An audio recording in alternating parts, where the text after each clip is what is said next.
Hello out there, it's the Record Hunter. Cheers. Today I'm going to talk about my history with punk rock and how I started from heavy metal to punk rock and listened to them both hand in hand. So, in 19 so first I got to go back to my heavy metal roots. So, in 1982, I was hanging out with my cousin, and he listened to a lot of heavy metal. He liked Judas Priest, Black Sabbath, Ozzy, Iron Maiden, Rainbow, and that was like the metal that he liked. And I hung out with him. He was a couple years older than me, like 2 or 3 years older than me. And so I was a kid hanging around with my cousin who listened to heavy metal. And at the same time, my best friend Erwin, his brother, was starting to listen to punk rock. And the first record I ever heard, it was punk rock. I was 12 years old, and I was over by Erwin's house, and his brother, who's 4 years older than him, Erwin passed away. He's my best friend, and we grew up together since second grade, and started the band together, and so it was like me and him were hand in hand listening to the same stuff. So he wasn't that crazy about the metal, except he did like the thrash and stuff when that came out. But the first thing we ever heard was the Dead Kennedys' "Fresh Fruits for Rotten Vegetables." We're 12 years old, and when we heard the song "Chemical Warfare," we just started laughing because we were little kids and we just thought it was funny. And a couple of years later, we're hunting down punk rock. So, but yet we did not know what punk rock was yet. I'll get to that.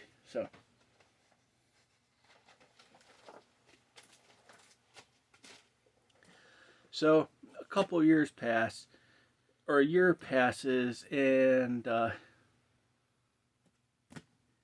1985, and my buddy played me some Metallica, played me "Ride the Lightning," and it's like started off the little ballady part, and it just started like kicking in really hard, and I was like, "Oh, dude, this is awesome!" But I gotta say, the year before, my cousin tried to turn me on to Kill 'Em All, but I just wasn't feeling it yet because I was still liking, like a Maiden and Priest and Twisted Sister and Quiet Riot. It was just a little too heavy for me. I wasn't ready for it yet. But the next year, I started wanting heavier and heavier stuff, and that's when I discovered Ride the Lightning.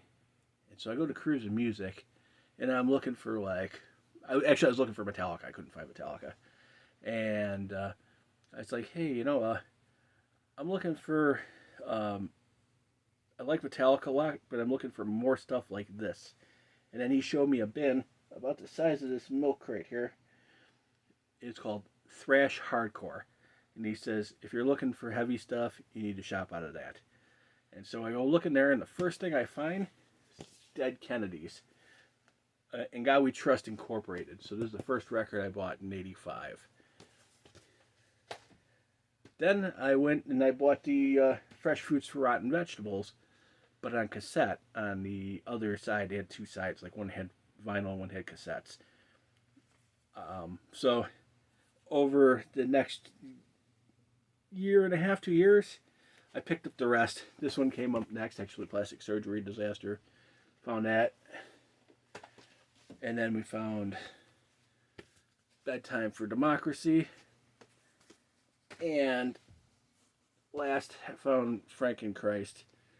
This is all like 86. And then in 85, the next record I bought was Blasting Concepts. This is a compilation. And it has, this is from 83, but the compilation is stuff from like 78 to 80, I think 83 or 82. It's SST Records.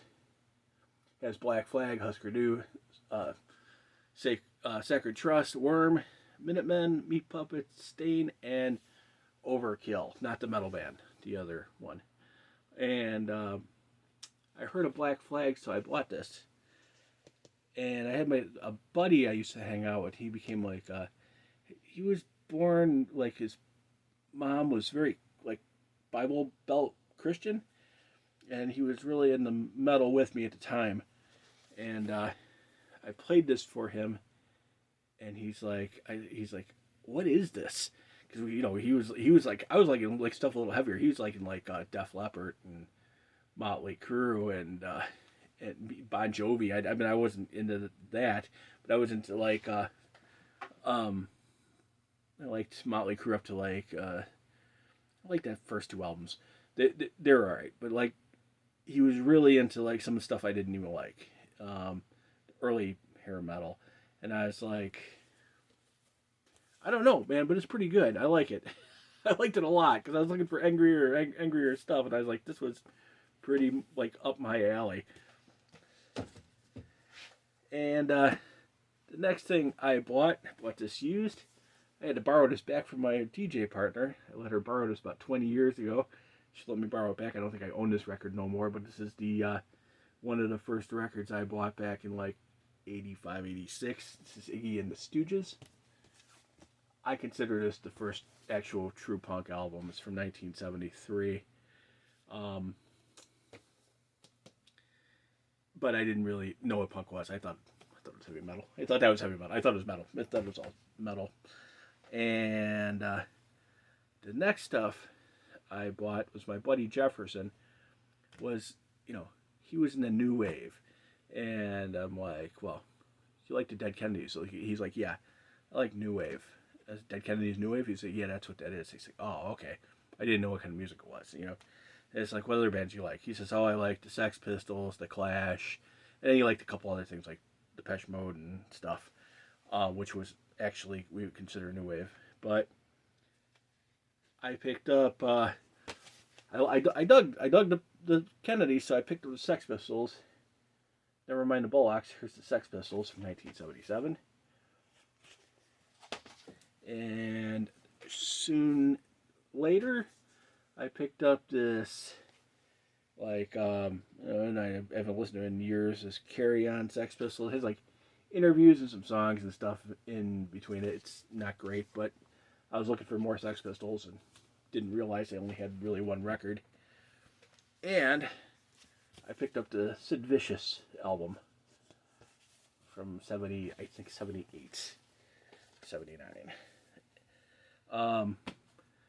You also like the Clash, and I like the Clash, and I was like, oh, they're new wave. They were on the radio.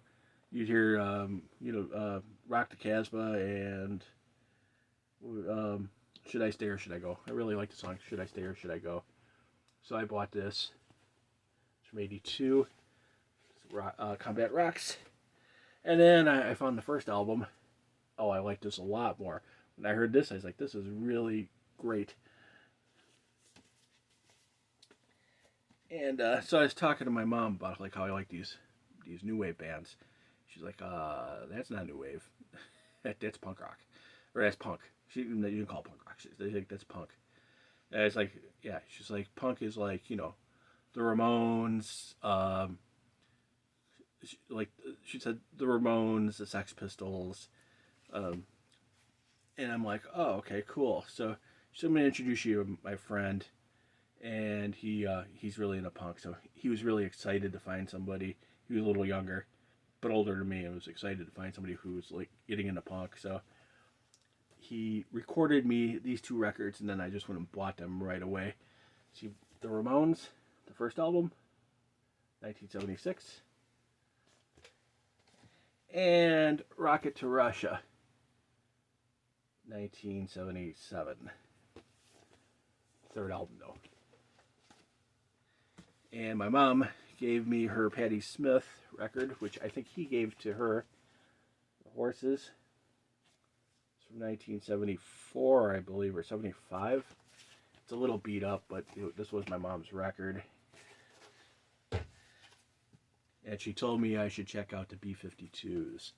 So I went and bought that because I was getting into punk. His first album, 1979. Also, he schooled me a little bit on the New York Dolls. And he said, New York Dolls, The Damned. He was telling me some bands I should check out. And then I found these at Cruise and Music. it's the first two albums with like an alternative cover.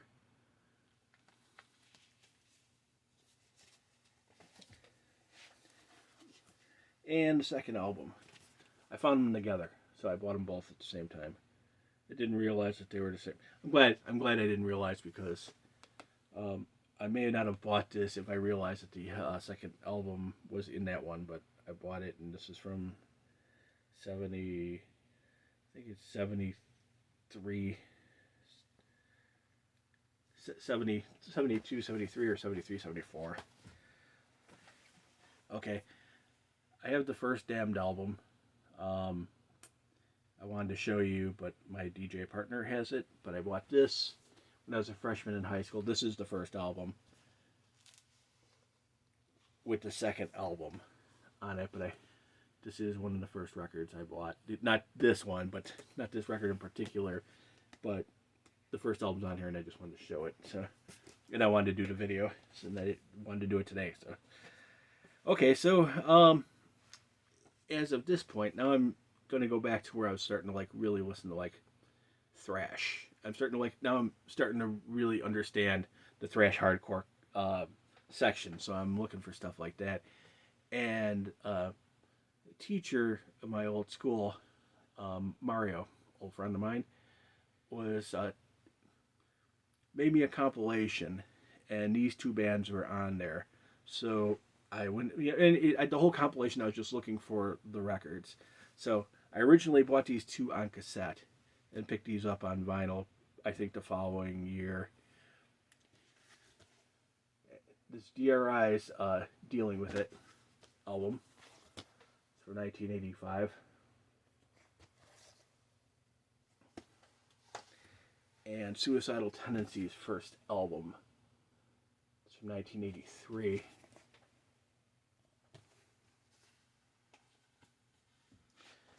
And during the and then I bought this. This is both 1986 when I got these, and I got this in 1986 because I used to see Metallica wearing these guys' T-shirt, and I bought this out of that bin, the hardcore thrash section of Cruising Music. That was on the south side of Chicago. And then the next punk record I had. During all this time, I'm buying metal records. Still listening to heavy metal, still buying thrash, buying hardcore, buying punk, all at the same time.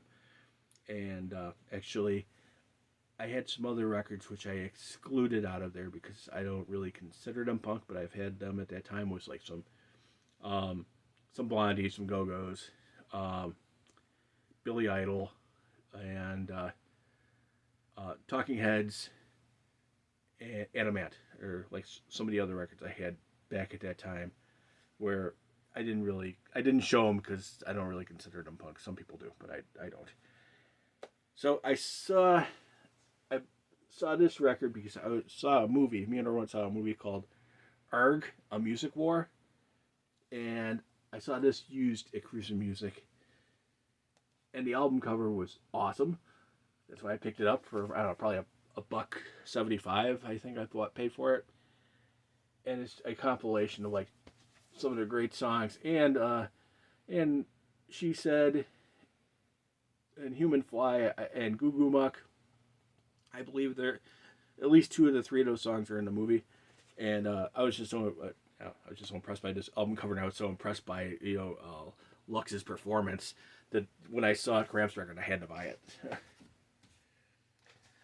So now it's the summer of '86, and Irwin goes out to Washington to go visit some family.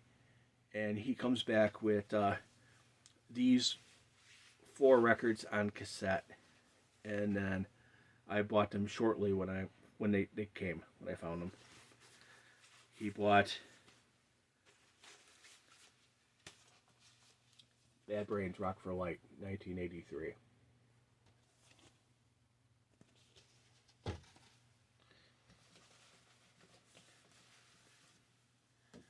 Fear, the record, 1980. Just met leaving the other day at Reggie's. big deal for me to meet one of my icons from really a young time. But I met a lot of people, but it was cool meeting Lee Ving. Black Flag, Damaged, 1981. And Cro-Mags, 1986, Age of Quarrel.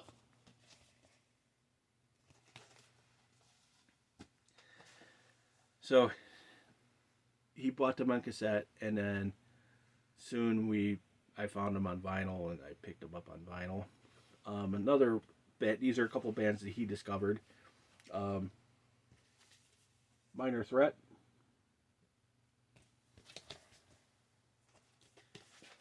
I picked this up on vinyl because he was just talked about it, and he saw it on Night Flights. He saw it on Night Flights. He had cable before me, and I picked that up because he's like, check out Minor Threat. And I said, oh, that record's at Cruise Music. I'm going to pick that up.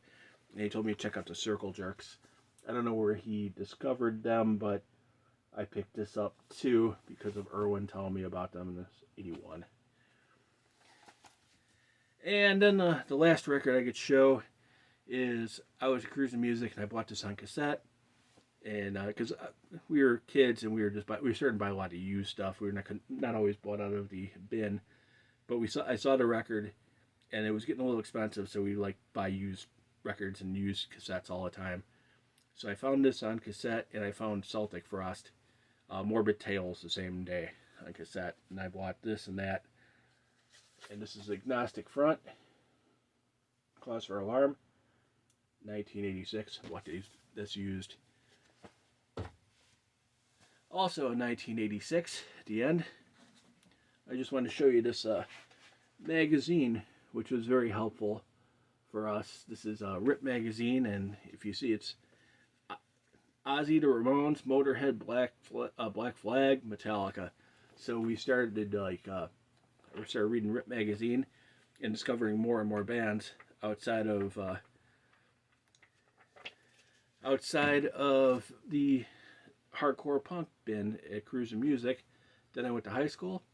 I met my buddy Phil, and my other buddies who were in the thrash metal, and they just really opened up doors for me for going to shows and tons of bands. And so thank you, Phil, my buddy Phil, and that's the end of my video. Cheers. I hope it was entertaining enough. I think maybe the next one I'll do my early metal years. Cheers.